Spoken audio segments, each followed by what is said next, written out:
Hello, I'm Greg, and this is It Worth It, y'all? Thanks for joining me today. Today I'm going to be going over our seed starting. We already have some things growing in the greenhouse that I've planted on January 25th of this year. I planted celery and peppers on February 10th.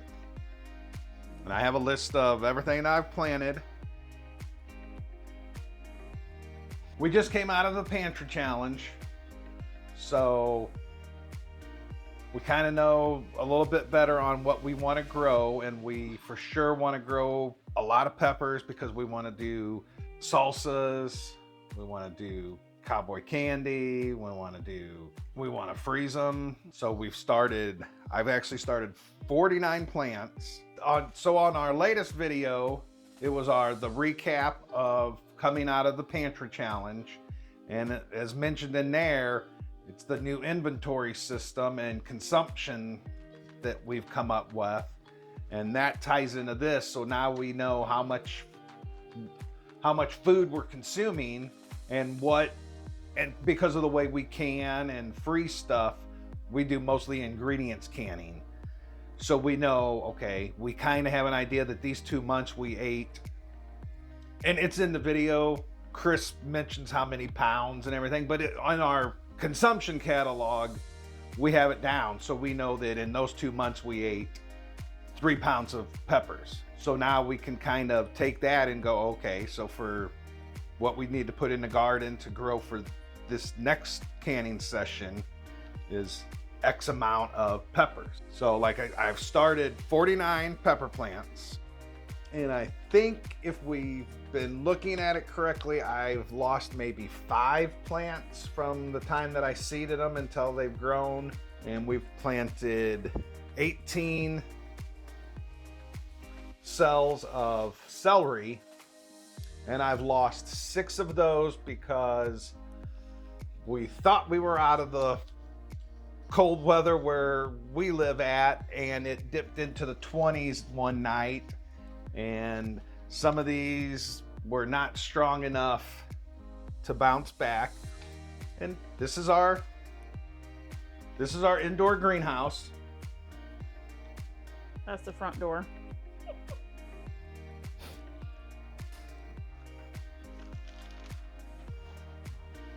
It's humid in here.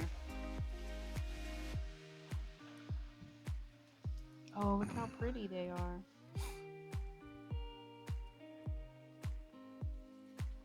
So as you can see, not all the cells have stuff in them. I've lost some.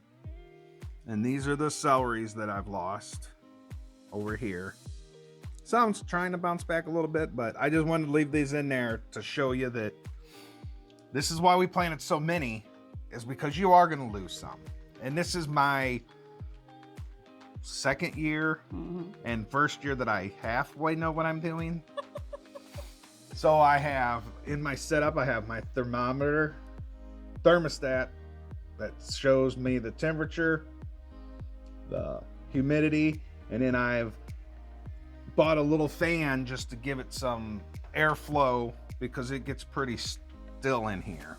Now what we're gonna do is I'm gonna take you into my seed growing room, which slashes as my kitchen also. So I'm gonna start tomatoes, cauliflower, and for the third time I'm going to try lettuce, because the lettuce grows, we're putting it in a different spot, and I have a dehumidifier down there, and when I first tried it, it sucked all the water out of it in like the first 3 days. So this here is too warm for lettuce, but it's going to be perfect for cauliflower, and tomatoes likes the same temperature as the peppers and the celery do. So we'll be making a tray of tomatoes and cauliflower to put in here right now. So I'll see you in the next room. Okay, so here we are in my grow seed workshop, aka kitchen table. And here I have my seeds here. So here's our cauliflower, and a bunch of different varieties. And we'll make a list of what we're planting and put it in the notes down below. There's quite a few tomatoes. And then in here, I have the peppers that I planted. And these are also the lettuces that we're gonna replant again. So I'll take you through how I do mine, and I watch some other people and mix different people's together. So I have my starting soil here that I've kind of went through and tried to get all the big clumps out that I can.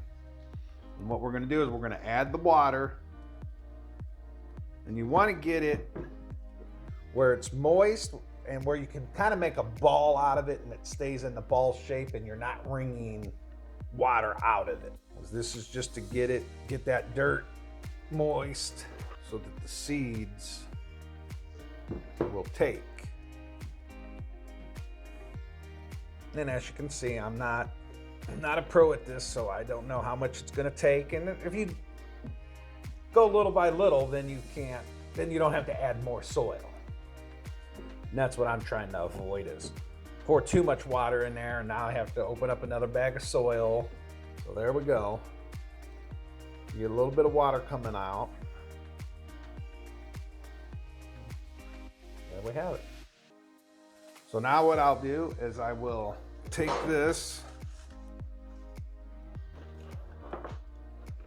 and I'll loosely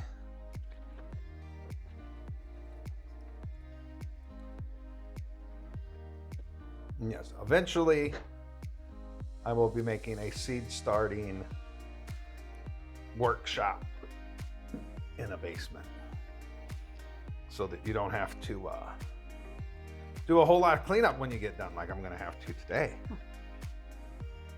So once you get it loosely in there, what you wanna do, you wanna compress it down. Not real firm, but you wanna get it down so it goes in, because in the bottom of here, as you can see, there's holes in the bottom. So you want to make sure that dirt, that soil gets in there and creates a good barrier. So I just go through,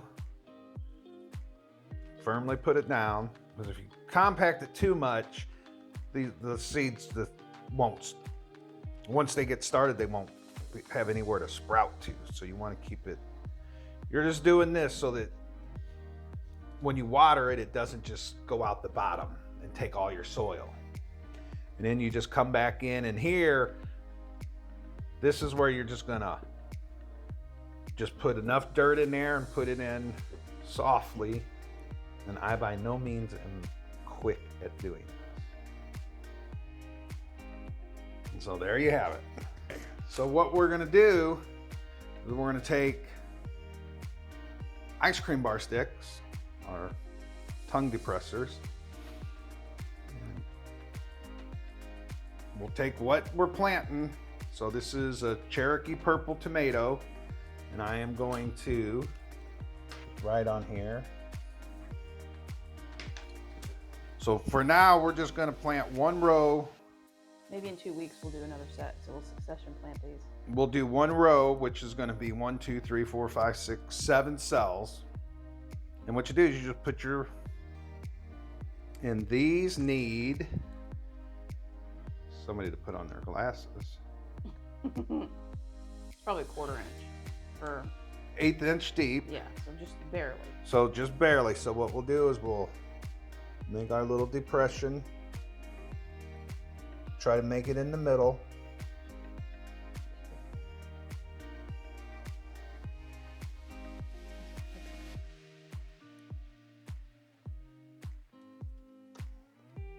So I've already got it, what I'm putting in there. So we're gonna go 2 seeds per cell. And they're little bitty things.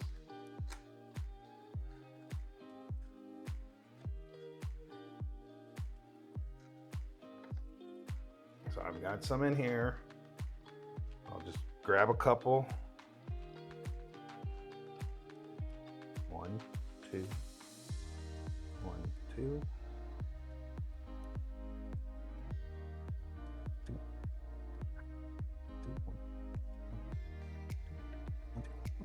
Since that had dirt on it, we don't want to put that back in our seed pack. So I'll go ahead and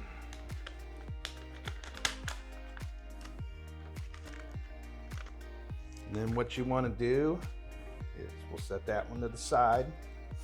Then you just want to cover it up.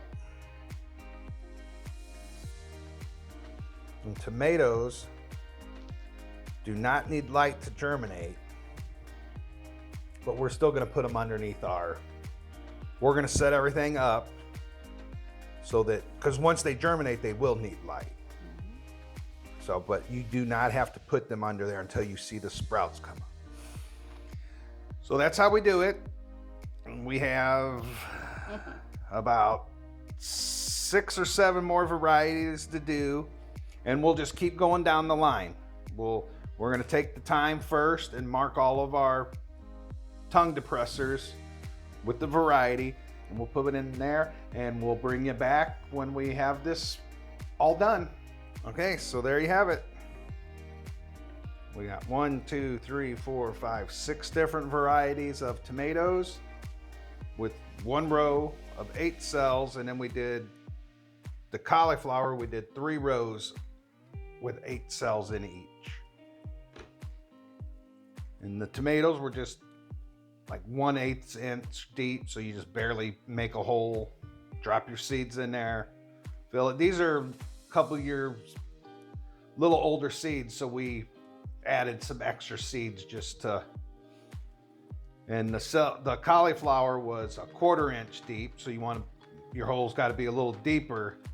So there I put dirt, more soil on top, where these I just kind of raked it over.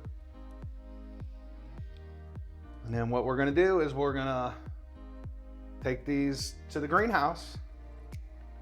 So the last step is, what you want to do is you want to spritz the top of them with some water or mist, and that just lets the seed settle and it gets the dirt to hold the seed down. So that way if you come back and water later, you're not going to displace your seeds. So I'm just going to come by and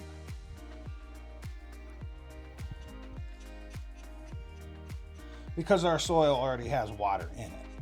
So this is just setting your seed. You do the same thing when you plant outside.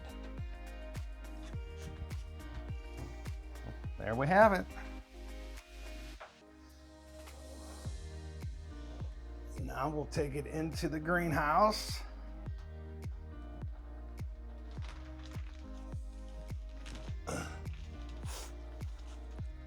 And we have a heat tray or a heat mat. We're going to put these down. And I'm probably going to have to make some adjustments because we want to put a dome on top. And this will keep the humidity in and keep the moisture to help those seeds sprout.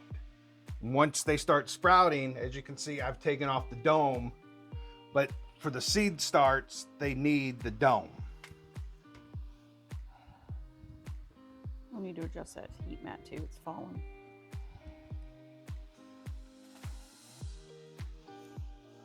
Okay, so there you have it. We got our dome on, we got our lights adjusted. I mean, if I wanted to, I could have put this one on this side and just we have more lights. But because these are taking the same temperatures, I want to be able to use the heat mat since we just have one big heat mat. And what the heat mat will do, heat mat will keep the temperature of the soil about 10 to 15 degrees hotter than what this is reading. So all these plants here, they like 70, 75 degrees. So now I know this one all these will grow together. And so we'll see you back here in, I don't know, Most of them said 7 to 10 days. So when we start to see sprouts, we'll post another update, and maybe we'll have some other things started. Whatever we do, I'm gonna show you guys, and I need to put this in my journal so that I know when I planted them. You want to keep a journal so then you know, so I can come back here and go, okay, this variety only 5 of them came up. Then I can kind of figure out what I did wrong, or if it was the seeds. But I'll go in and I'll just put down today's date, the time, and these lights are on a timer. They come on at 4 o'clock in the morning and turn themselves off at 7 o'clock at night. So I don't have to do, once I get everything in here, I just kind of come by and I can look through the clear and make sure my temperature is good. Then about every third day, and you can see the soil like this. These are gonna probably have to be watered tomorrow, because you can see the soil is a little bit lighter than this dark soil that has water in it. And what we do is we bottom water. So this tray has a tray underneath, and I just fill that about 1 inch thick, let it set for about a half an hour, and once my top of the soil's getting dark again, I dump out the excess water, so that way the roots aren't setting in water. And that's what I did wrong last year, is I would just water, or I'd water from the bottom but leave it set in there. And so far, now that I've been doing it this way, it's been working out pretty good. So that's all for today, folks. Like, comment, subscribe, and we'll see you on the next video. Bye, y'all.